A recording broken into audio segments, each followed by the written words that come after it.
Bonjour à tous. On va essayer de vous parler dans le syndrome de congestion pelvienne, l'intérêt de mettre la patiente au centre de la prise en charge. Quand on parle de douleur pelvienne chronique, on va parler en premier de douleur. Donc, c'est une expérience sensorielle et émotionnelle désagréable qui va donner un signal d'alarme et donc une réponse qui attend une réponse appropriée. Donc là, on a une douleur qui est une douleur pelvienne avec une connotation extrêmement négative. Historiquement, on parlait au Moyen-Âge du diable. Après, avec l'arrivée de des psychothérapeutes et de Freud, d'hystérie, d'hypocondrie. Et puis au XXe siècle, on a dit aux femmes que c'était normal de souffrir. Et on a un peu enterré la douleur. Et maintenant, grâce aux associations de patientes, notamment l'association de patientes endométriose, on commence à comprendre que c'est pas normal d'avoir des douleurs pelviennes et qu'il faut les prendre en charge. Et là, donc, on parle maintenant de douleurs pelviennes, mais chroniques. Donc, c'est important parce que c'est des douleurs chroniques qui vont évoluer à leur propre compte. Et donc être déconnecté de son origine, pour nous de la congestion pelvienne, et qui va évoluer à son propre compte. On parle de 4 millions de femmes en France, quand on parle de douleurs pelviennes chroniques, c'est tout au long du parcours de vie de la femme. Et tous les organes peuvent être intéressés. C'est un mélange de pathologies. Il y a l'endométriose, l'adénomiose, le syndrome de congestion pelvienne, mais il y a aussi les névralgies, les syndromes de douleur d'organes, les troubles de la statique et l'hypersensibilisation pelvienne, comme vous allez voir, qui est extrêmement importante et souvent associée au syndrome de congestion pelvienne. Donc c'est ce mélange qu'il faut prendre en compte quand on veut traiter une congestion pelvienne et c'est pas juste emboliser les varices. Il va falloir organiser une médecine intégrative avec l'ensemble des composantes de la douleur, qu'elles soient affectives, émotionnelles, comportementales, cognitives ou sensorio-discriminatives. Et pas oublier que se focaliser uniquement sur la douleur, c'est une erreur. Les patientes, elles se plaignent en premier lieu d'un problème de qualité de vie. Et on a la chance d'avoir Liona Laporte qui est venue avec nous aujourd'hui. Merci beaucoup. Donc comme l'expliquait le docteur Sénéchal, j'ai réalisé un travail sur la qualité de vie des femmes atteintes de ce syndrome. Tout d'abord, à la vue de la littérature, je me suis confrontée à une problématique qui était qu'il y avait très peu de choses qu'on savait finalement sur la qualité de vie pelvienne des femmes touchées. Donc j'ai voulu me renseigner un peu plus avec cette question de recherche. Quelle est la qualité de vie des femmes atteintes et surtout quels sont les axes les plus touchés? Comme vous le savez sûrement, la qualité de vie, c'est quelque chose qui va être vraiment plurifactoriel. On va avoir la qualité de vie physique, la qualité de vie mentale, mais également la qualité de vie sexuelle. Donc vraiment plusieurs abords qui sont importants d'observer. La méthodologie, elle s'est faite en 3 plans. La première, ça a été la création d'un questionnaire. Donc comme il n'y a pas de questionnaire de qualité de vie qui est encore validé pour le syndrome de congestion pelvienne, c'est un questionnaire avec composite, que je vais vous détailler juste ensuite, avec différentes parties des questionnaires qui sont prévalidés, mais pas spécifiquement pour cette pathologie. Et ensuite, j'ai complété les informations recueillies avec des entretiens, donc 2 femmes qui ont accepté de me parler de leur quotidien et de l'impact de cette pathologie sur leur qualité de vie. Et enfin, ça m'a permis de proposer un outil d'évaluation spécifique qui n'est pas encore validé et du coup, je ne vous le présenterai pas aujourd'hui. Donc, voici les résultats du coup de ces différents questionnaires. Donc, on a eu 70 femmes qui ont pu être incluses dans l'étude, avec une moyenne d'âge de 34 ans et un écart type relativement restreint avec un écart type de 8 ans.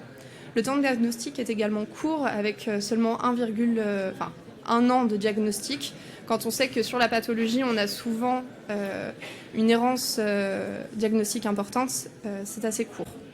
Au niveau de la qualité de vie, donc déjà on voit que les résultats du SF12, à la fois sur la partie physique et sur la partie mentale, on avait des résultats qui étaient vraiment significativement inférieurs aux normes. Et on avait quelque chose de similaire avec le FSFI. Pour ceux qui ne connaissent pas le FSFI, on a un score global, donc c'est celui-là où j'ai fait les chiffres, mais on a également des sous-scores en fonction des différents axes de la sexualité. Je m'attendais personnellement à avoir un axe plus touché que les autres ou pouvoir faire des différenciations, et finalement tous les axes étaient impactés au niveau de la sexualité. Donc pas forcément se limiter à finalement ce qu'on peut lire dans la littérature avec des douleurs notamment au niveau de la pénétration ou après les rapports sexuels. En fait, c'est bien plus complexe que ça. Au niveau de la douleur, comme on pouvait s'y attendre, l'échelle numérique avec une moyenne de 6, c'est assez proche de ce qu'on trouve dans la littérature qui varie entre 6 et 10. Au niveau du body chart, là c'est beaucoup plus parlant selon moi.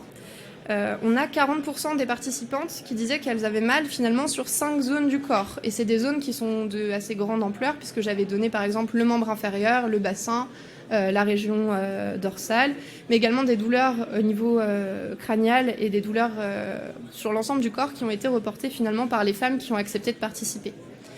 Au niveau du questionnaire de Saint-Antoine, les mots qui sont ressortis le plus finalement, donc ça a été irradiante, compression, lourdeur. Donc ça correspond parfaitement à ce qu'on retrouve dans la physiopathologie, mais également fatigante, épuisante, gênante, désagréable, pénible, insupportable et déprimante. Donc qui sont finalement des termes peut-être plus psychologiques et qui montrent également un mal-être et non pas seulement une sensation désagréable liée à la douleur. Au niveau urinaire et digestif, on avait des moyennes relativement élevées avec 5,8 et 7,7 respectivement. Donc on voit que finalement que la douleur n'est pas forcément plus cotée en échelle numérique que l'impact sur le digestif et l'urinaire. Donc c'est assez intéressant pour la suite. Au niveau de la santé mentale, malheureusement, on a obtenu une moyenne donc, au score d'anxiété de 12,1, donc c'est significatif. Et au niveau de la dépression, on a une moyenne de tout juste 10, donc c'est-à-dire qu'on est pile à la limite de ce qu'on peut considérer comme avoir des signes d'un syndrome dépressif, mais par contre, c'est pas significativement validé. Au niveau de l'échelle de fatigue et de sommeil, donc la moyenne est de 24,4. Il n'y a pas de norme sur cette échelle, mais le maximum qu'on peut obtenir, c'est 30. Donc on voit bien que par rapport à une personne qui serait parfaitement reposée et qui aurait une bonne qualité de vie de fatigue, ça ne correspond pas forcément à ça.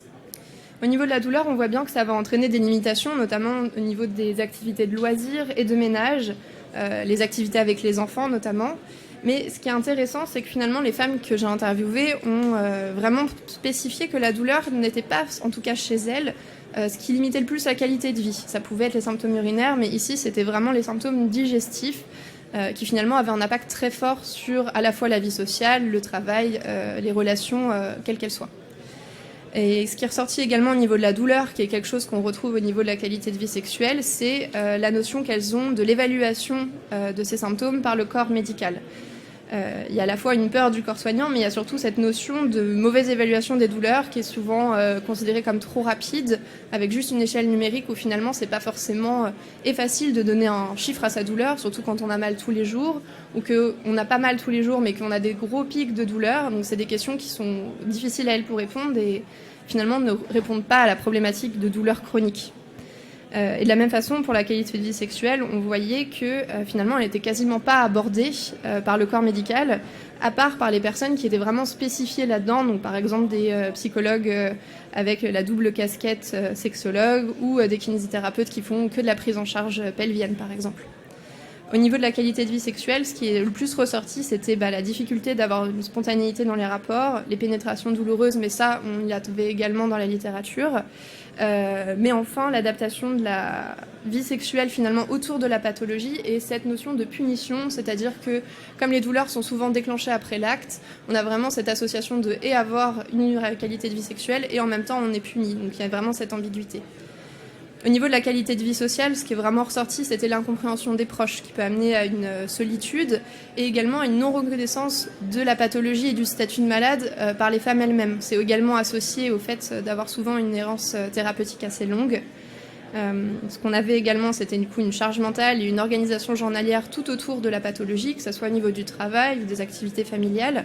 Et enfin, on retrouve cette peur du corps soignant, comme l'évoquait le docteur Sénéchal juste avant moi, le fait de passer pour une hystérique, les douleurs, c'est dans votre tête, c'est des choses que finalement elles ont tellement entendues ou senties du regard extérieur qui finalement est assez vite internalisé.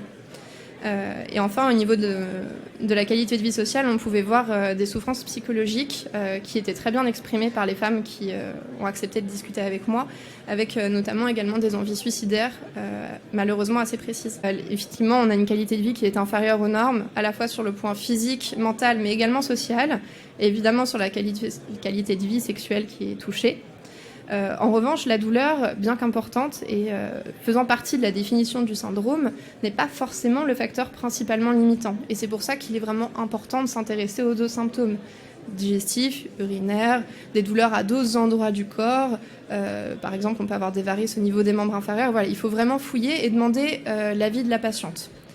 Voilà, donc pour conclure mon travail, on était parti du postulat que finalement le syndrome de congestion pelvienne, bien qu'on le connaisse depuis maintenant un petit moment, est encore dans l'ignorance sur beaucoup de choses. Et à côté de ça, la qualité de vie, c'est vraiment plurifactoriel. Donc on a la partie sociale, la partie sexualité, la partie économique et la partie physique et mentale qui sont finalement les deux les plus étudiés. Mais c'est vraiment un ensemble et je vous encourage, vous professionnels de santé, à regarder l'ensemble de ces critères pour la qualité de vie. Et finalement, c'est ça qui va nous permettre une amélioration de la prise en charge et finalement d'avoir les résultats qu'on souhaite avec cette patiente et faire bien notre travail. Je vais laisser la main du coup au docteur Sénéchal. Merci beaucoup de votre écoute. Merci beaucoup Liana, c'est vraiment un travail incroyable. Juste pour un mémoire, bravo. Nous on apprend beaucoup de choses et je pense que la qualité de vie doit être au centre, donc au centre de la prise en charge du syndrome de congestion pelvienne. Donc on doit entreprendre un traitement holistique. Il faut absolument que la patiente soit au centre de sa prise en charge, qu'elle adhère au traitement, mais au traitement global, et qu'elle soit active dans son traitement, c'est essentiel. On est donc, comme je vous l'ai dit au départ, sur des douleurs chroniques avec un traitement spécifique. Donc le traitement spécifique, c'est le traitement étiologique. Si c'est une congestion pelvienne, il va falloir faire de l'embolisation, mais pas hésiter à aller en RCP s'il y a de l'endométriose associée pour voir s'il n'y a pas besoin de chirurgie, proposer des traitements hormonaux continus quand il y a des dysménorrhées ou une adénomiose associée et traiter les douleurs neuropathiques. Il faut traiter les facteurs de risque d'aggravation qui sont l'anxiété, l'addiction, addiction très fréquente, notamment au tramadol qui est pris souvent de manière intempestive. Il faut traiter la dépression si on a des signes de dépression, donc les adresser, s'occuper de la désocialisation, c'est les patientes qui sont en souffrance. On doit faire une prévention spécifique de la douleur au bloc opératoire avec les opioïdes mais aussi la kétamine sur ces patientes, proposer l'hypnose.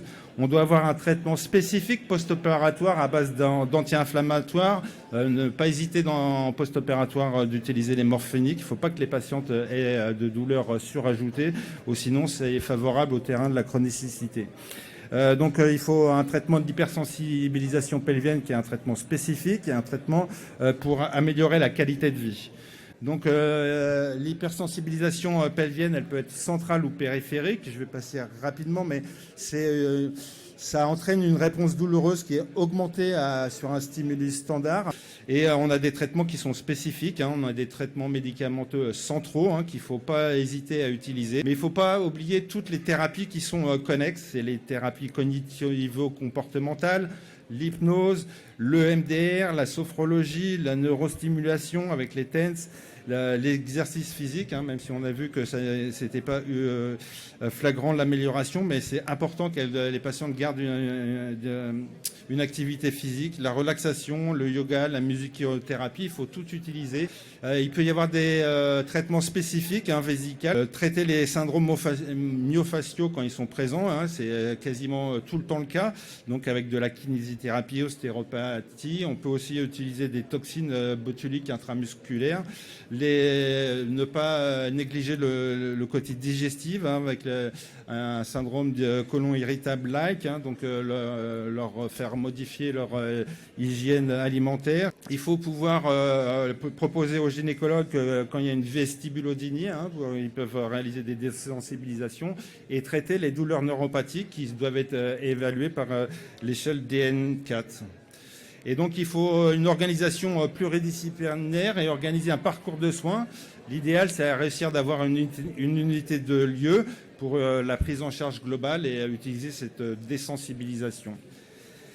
Maintenant, je vais demander à Émilie Schmitt et à Nassira Martin, qui sont les deux coprésidentes de l'association Congestion pelvienne, de nous expliquer pourquoi il est important que la patiente elle soit au centre du schéma thérapeutique.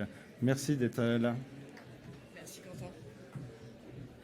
Bonjour à tous, merci d'assister à cette séance sur du coup la prise en charge de la douleur dans le syndrome de congestion pelvienne. Moi, je m'appelle Émilie Schmitt, je suis en 6e année de médecine et avec Nassira Martin, on a cofondé la première association française de patientes sur le syndrome de congestion pelvienne. La création de l'association, elle est née d'un constat de non-connaissance du corps médical de ce qu'était la pathologie et de ce que c'était que de vivre avec des douleurs pelviennes chroniques.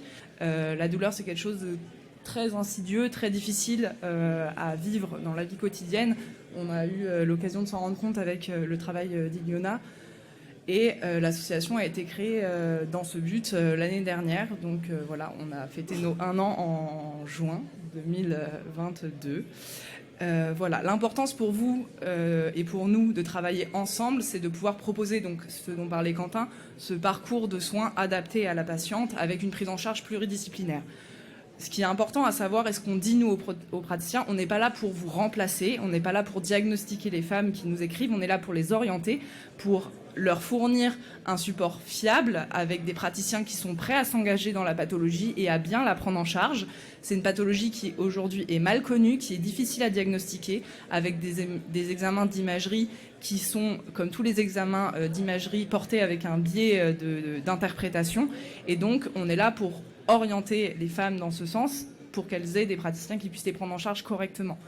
On est aussi là pour faire le lien avec d'autres professionnels de santé. On a eu l'occasion de faire des congrès notamment de gynécologie avec le docteur Sénéchal ou avec Nassira au nom de l'association pour leur présenter aussi, puisque les gynécologues, c'est quand même une grosse porte d'entrée dans les douleurs pelviennes chroniques et qu'il y avait ce constat qu'ils n'étaient pas formés et qu'ils ne connaissaient pas le syndrome de congestion pelvienne. Donc on fait aussi ce travail-là. Et on est là, on est à l'écoute des patientes et on propose des supports de vulgarisation, chose que, et je le comprends très bien, on n'a pas toujours le temps de faire en consultation parce qu'il y a du monde, c'est difficile, il faut adapter son discours aussi au niveau de compréhension de la patiente. Et nous, on propose des supports qui sont fiables, faits avec un comité scientifique pour vulgariser et rassurer les patientes sur sur la prise en charge qu'il y a autour du syndrome de congestion pelvienne. Moi, j'ai eu un parcours pluridisciplinaire à proprement parler. J'ai été prise en charge par une kinésithérapeute à Paris, post-embolisation. Et aujourd'hui, sans ça, j'aurais pas pu travailler pour le concours de l'internat notamment, mais avoir une qualité de vie qui était normale. Là, aujourd'hui, j'ai plus mal. Je suis passée de 250 mg de tramadol par jour avant traitement à aujourd'hui, je prends plus d'antalgique du tout. Plus du tout. Il y a eu un réapprentissage de ce que c'était que de ressentir dans le corps d'une femme. En fait, quand on est douloureux chronique, on est à la recherche permanente de l'influx douloureux.